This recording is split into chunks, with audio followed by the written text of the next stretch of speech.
Well, good morning. Yes, it's me, Kenny Polcari, your host of the party, and here I am. It is Wednesday, February 19th, 2025, and here are the things you need to know to get your day started. So listen, stocks continue to just hang around at the highs.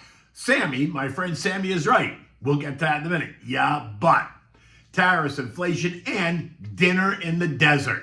Gold is up, oil's up, bonds are down. Goolsbee and Mussolini, both Fed presidents, are to battle it out tomorrow during the day. And what do we have for dinner tonight? Well, we're going to have a childhood favorite. It's Sunshine's fried bologna sandwich, all right? It's going to take us back to an earlier time.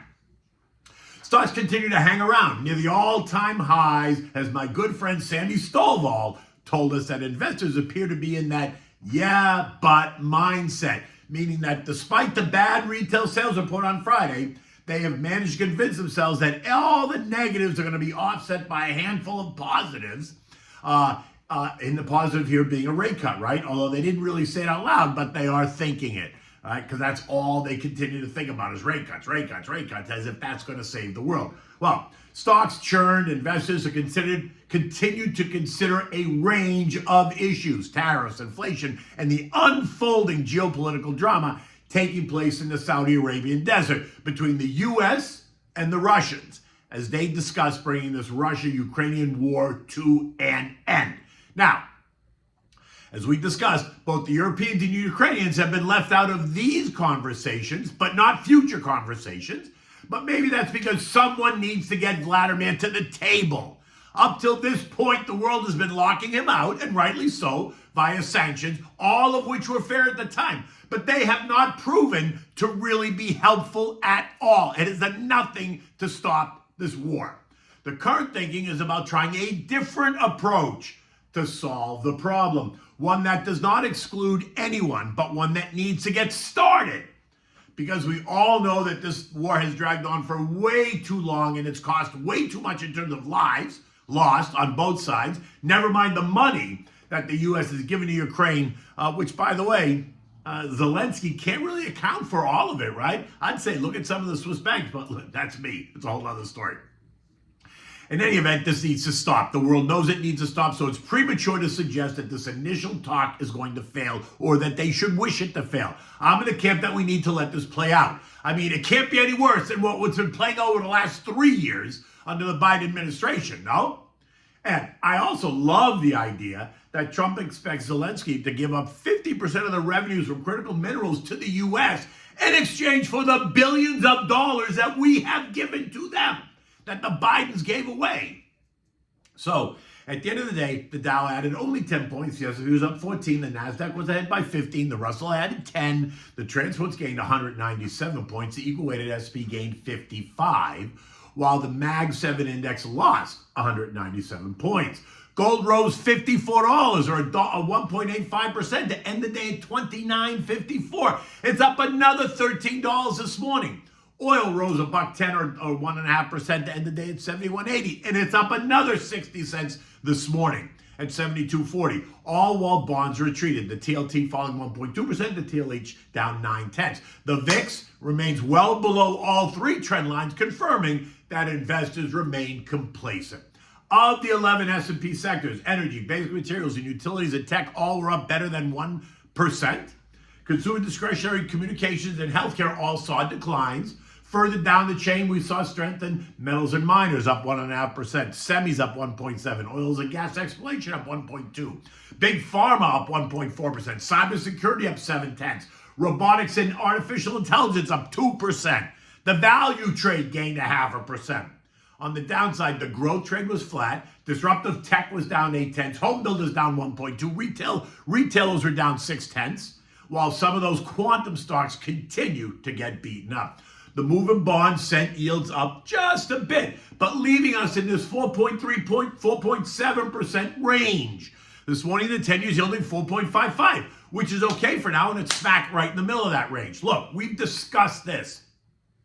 Stocks can do well with 10-year yields in this range and can even do well with a 5% 10-year yield if the economy remains robust and the labor market remains strong and inflation remains under control. The issue will be if we have 5% 10-year rates if the economy begins to stall and inflation spins out of control. Now, what I have suggested that I'm worried about is inflation being an issue in 2025. I'm not looking for it, though, to spin out of control. My sense is that we could see inflation pick its head up to the 4% range, where it's currently at about 3%, maybe 2.8%. And I think it could tick up, right? I mean, 3-month CPI and 3-month PPIs is already running at 4.5%. So let's not stick our head in the sand and pretend it isn't happening, because it is. But we talked about this too, right? We talked about how aggressive the Fed was and maybe they shouldn't have cut rates, but right? It is what it is. Overnight, Trump announced that he's ready to impose a 25% tariff on autos, pharmaceuticals, and chips, which threatens to upend international trade agreements. But it might cause these players to consider setting up factories here in the United States to avoid the tariffs. It will be interesting for sure to see how this plays out over the next few weeks and the next few months, right? Are tariffs really going to be the big bad boogeyman that some are expecting? And if that happens, the tariffs go away, right? If they set up shop here in the United States. It's not any more complicated than that, right? It is about, though, disrupting the status quo. That is what the country voted for, right? Disrupting the status quo. They want change. Now, the move in gold can continue to be credited to the safe haven play as well as the central bank demand. It's also about the momentum trade. And while I love the idea that gold continues to advance, let's not be blind to the fact that it might just be a little bit stretched up here. Gold is up 38% in the last 12 months. A massive move for an asset that pays you nothing to own it, does not report quarterly earnings, etc. It is just the ultimate safe haven play. Gold is gold. But that does not mean it just goes up forever. So while I like it, I am not buying it up here, right? What I own is benefiting from the move, so I'm not missing out. Oil is now up and through all three trend lines this morning, trading at $72.40 a barrel. News that OPEC Plus is considering delaying the supply increases beginning in April is being cited as the most recent reason for this move. In addition, U.S. tariffs are introducing a new level of uncertainty across the board, which is having a short-term impact on the demand-supply equation. Again, while I think demand is strong and will remain strong, I also think that there's plenty of supply to meet that demand. So I am not in the camp that we're going to see oil trade much higher. Now, we might see it test $74, which is the early February high. But if it appears that Trump is successful at maybe ending this war in Ukraine, we could see oil back off as the geopolitical issues start to subside, right? And we haven't even discussed the raising production here in the United States yet, right? Which is, drill baby drill.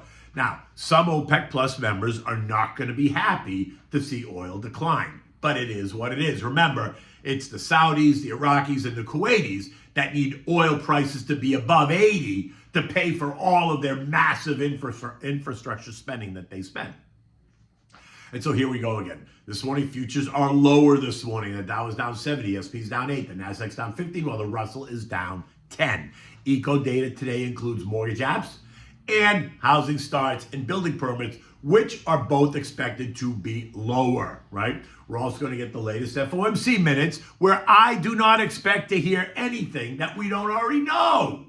The data is the data, right? It's not going to change. The economy remains robust. The labor market is not in decline, and the rates do not need to go lower at the moment. But it's going to be interesting to see how the street interprets the minutes, as some are always looking for a reason to call for a rate cut, rather than just holding rates steady where they are, which are not restrictive in my mind at all. European markets this morning are all lower. Spain down 0.8, France is down 0.7, Germany and Euro stocks down 0.6. The UK is off 0.4, while Italy is the winner. It's down less than 0.1%. The UK did report their January inflation data, and it rose to 3%, above the expected 2.8. Core inflation, which excludes food and energy, alcohol, and tobacco, rose by 3.7%, up from 3.2 in December. Now, I wonder if the Bank of England is having second thoughts on those multiple rate cuts as well, just like what the Fed did, right? ING's Jimmy Smith, though, says he does not think the Bank of England is concerned about rising prices at all, saying that higher air fees and higher private school fees and higher food prices are not the focus of the Bank of England.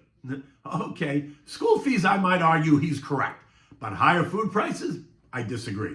But look, he thinks it's just noise. Oh boy. Fed President Austin Goolsbee from Chicago and Alberto Mussolini from St. Louis are due to take the stage tomorrow. Now, this is just a reminder. Goolsbee is a dove. Mussolini leans a little bit more hawkish, so expect to hear both sides of the argument, why we need to cut rates and why we need to stay put. So I don't think we're going to really learn anything new. The SP closed at 61.29, up 14 points, actually making a new closing high for the index. The prior closing high was 61.18 on January 24th. This morning futures are pointing a little bit lower. I still think it feels a little bit tired here. So I expect the churning to continue in the 6,000, 61.50 trading range, right? So while I expect it to churn, I'm not chasing anything, right? I'm buying stocks on weakness, and you should too. Okay, so what do we have for dinner time? I think it's time for the fried bologna sandwich. I mean, considering all the bologna being tossed around, it feels kind of appropriate. Today, I'm going to give you a childhood favorite. This one will knock your socks off. It's Sunshine's fried bologna sandwich. Now, Sunshine's my mother. Don't ask. It's a long story. We can talk about it another time. In any event, for this, you need a sandwich roll, you need butter, onions, you need 4 slices of bologna, Dijon mustard, mayo, yellow American cheese, and a good cast iron pan to do this in, right? Now, you want to start by caramelizing the thinly sliced onions in the pan. So get them nice and caramelized and sweet and delicious, right?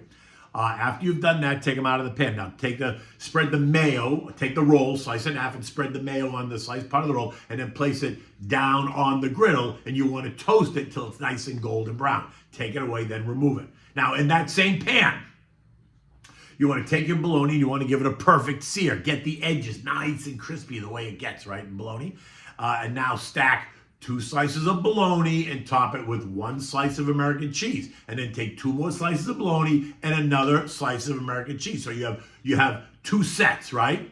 And then you just let the cheese melt. Now, while this is happening, you're going to spread some mustard and mayo on the toasted roll. You're going to add a layer of caramelized onions, and then you're going to put 1 set of bologna and melted American cheese. Then you're going to add another layer of caramelized onions, and you're going to top it with the remaining stack of bologna and melted cheese. And then you're going to take the bun, you're going to put the top on the bun, and you're going to have the sandwich. Yum. Now, this takes me back to the late 1960s where I was, 8, 7, 8, 9 years old. Oh, what a time that was. It was a much simpler time. In any event, buon appetito. Until tomorrow, take good care.